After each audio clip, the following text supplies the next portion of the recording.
Hey guys. All right. This will be a second one. I'm gonna get into this real quick. Darkest days, because I think it's really important. How to survive an EMP attack to the grid. It's kind of an old book. It was written.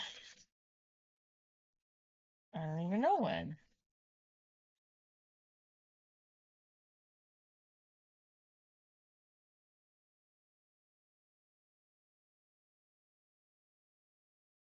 Not sure when it was written.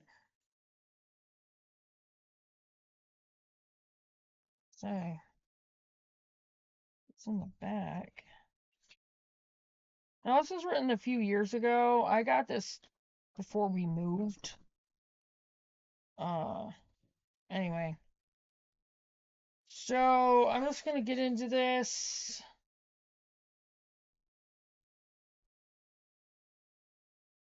See what we have. This is what we have to look forward to.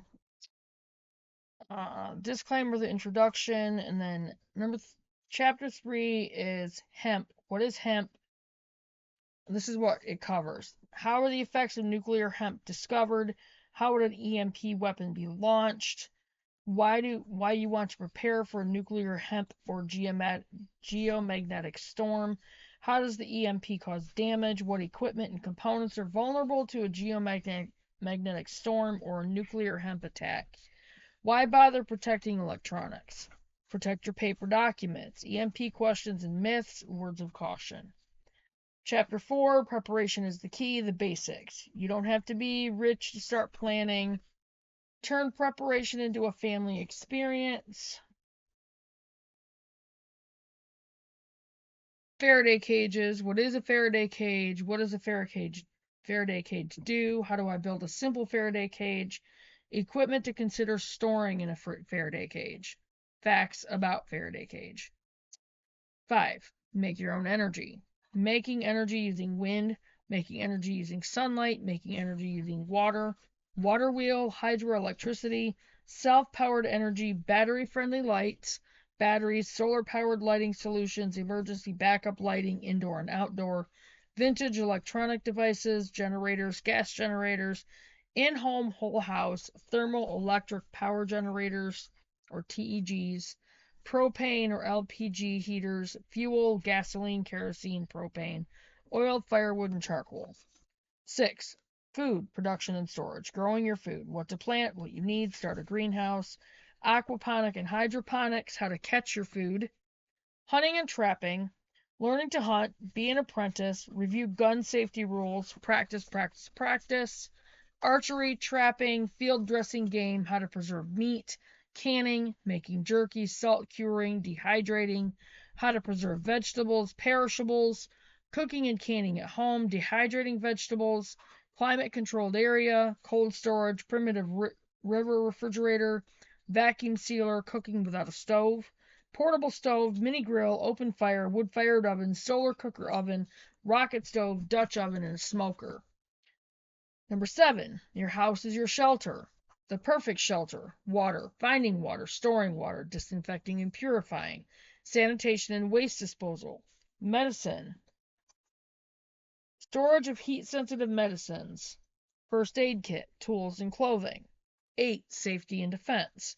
Self defense, weapons, training, firearms, tactical equipment, guns and ammo storage, hiding your guns, knives, night vision. Number 9, don't miss on communication. AM, FM, TV, or radio, shortwave radio, CB radio, police scanner, ham radio, handheld GMRS or FRS, walkie talkies, alternative means of communications. 10, EMP survival. Get down. Get down right now.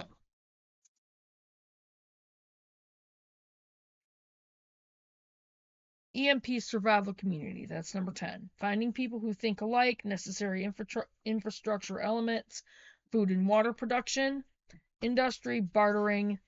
Number 11, bug out bag, just in case. Survival food for your backpack, what goes into a bug out bag, fire, transportation, bug out vehicle, horse, bicycle, personal security. Stay off the major roads, stay hidden, guarding your home, eliminate possible threats. And then a summary. So, we're going to get into disclaimer.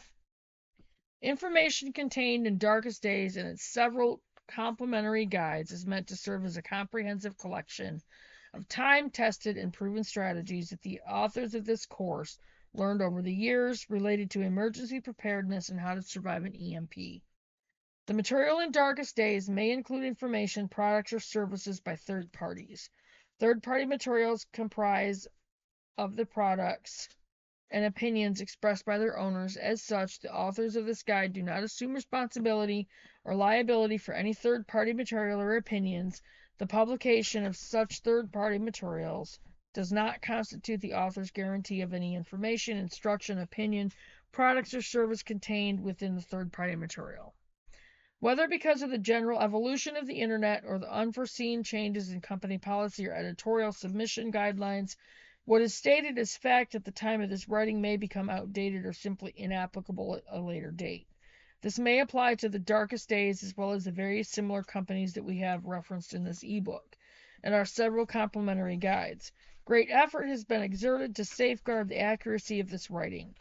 Opinions regarding similar website platforms have been formulated as a result of both personal experience as well as the well-documented experiences of others.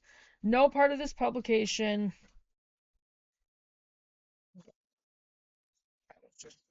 All right. Introduction. Darkest Days: How to Survive an EMP Attack on the Grid. Will you? What bowl did you put up? A little tiny one. Hi, I need that one. This one. Yeah. Okay. Scott, you've been leaving that on the stove. Why are you putting that away?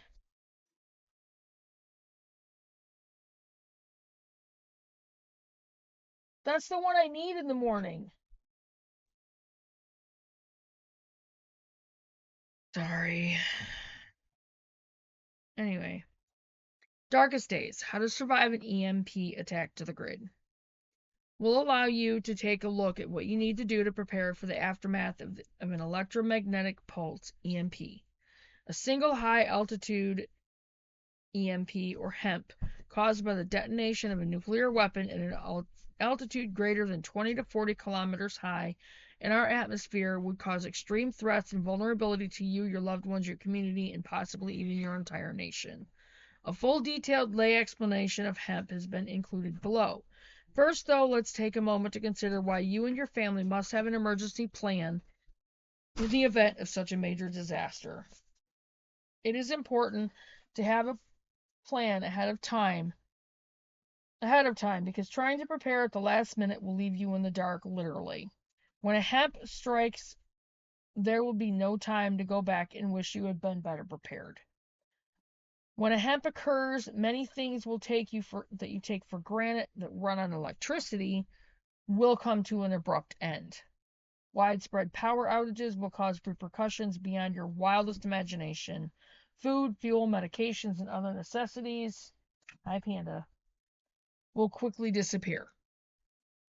Have you seen images on the news of empty grocery store shelves? Panic buying occurs when people have been forewarned of an impending disaster. And a hemp will occur without any prior warning whatsoever. If you don't take the time to plan ahead, you will not only put yourself in harm's way, you will also put your family in a life-threatening situation. Yeah. Have you ever lived somewhere that a tornado, hurricane, or other natural disaster has hit and the electrical lines have been torn down? Power outages caused by these types of natural disasters usually affect a relatively small area and are normally fixed within a matter of days or weeks, depending on the severity of the disaster. Consider the repercussions of the abrupt and total loss of electricity needed to run businesses, homes, hospitals, and vital services for weeks, months, or even years in the event of an EMP. Now consider that the power outage doesn't just affect a city, county, or state, but affects from 70 to 100% of the entire continental U.S., parts of Mexico, and Canada. An EMP of sufficient magnitude will destroy the national power grid's largest transformers. And if China let theirs loose, it would literally melt down our entire power grid system. The entire thing. In 1 hour.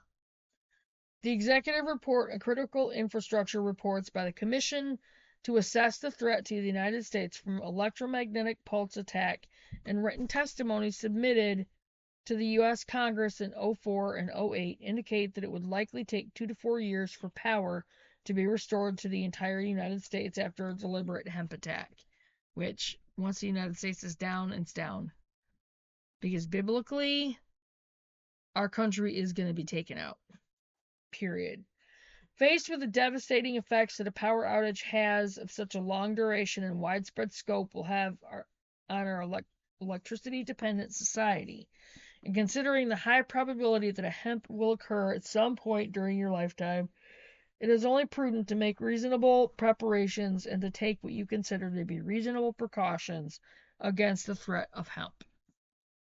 While it may not be possible or prudent to prepare for every conceivable man-made or natural disaster, it does make sense to take measures to be prepared for the scenarios that are most probable to affect you and your loved ones to the greatest degree.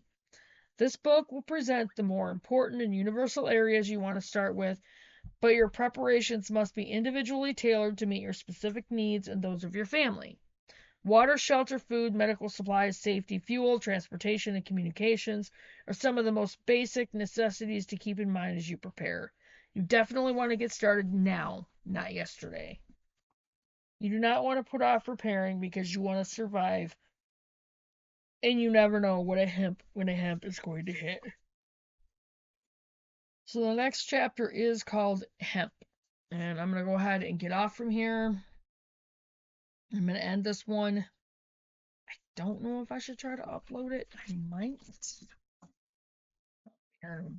Kick my butt or not, I might try to upload it. But I'm going to get off from here. Keep your eye on your subscriptions, you guys. So far, so good. But just keep an eye on them. Make sure you're still subscribed. Click on that notification bell. Click on all to make sure you get all the notifications. Like and share the videos. Please get them out there to everybody. All your platforms, friends, family, everyone you know, other homesteaders, preppers, whatever. And get your homesteads going. Like, get your homestead started, like, for sure. And you can still do fall gardens. Get those homesteads going. Get last minute chicks. Get a small coop. Build a small coop. There's lots of videos on how to do it. You can do it from pallets.